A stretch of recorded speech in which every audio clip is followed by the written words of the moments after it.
ನಾನಾಡದ ಮಾತೆಲ್ಲವ ಕದ್ದಾಲಿಸು,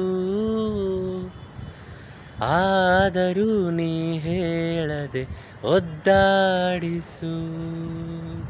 ನೀ ತೋರುವ ಮುಂಗೋಪವ ಮುದ್ದಾಗಿಸು, ಕಣ್ಣಲೆ ನೀ ಮೆಲ್ಲಗೆ ಒತ್ತಾಯಿಸು. ಓದದ ಪುಸ್ತಕ ನಾನು ಎದೆಗೊತ್ತಿಕೊಳ್ಳುವೆ, ಯಾವೋ ಬಿಸಿಯ ಉಸಿರು ನೀಡಿ ಪ್ರತಿ ಸಾಲನು ಕತೆಯಾಗಿಸು.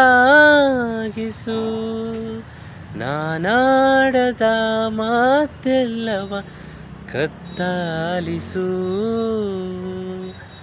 ಆದರೂ ನೀ ಹೇಳದೆ ಒದ್ದಾಡಿಸು.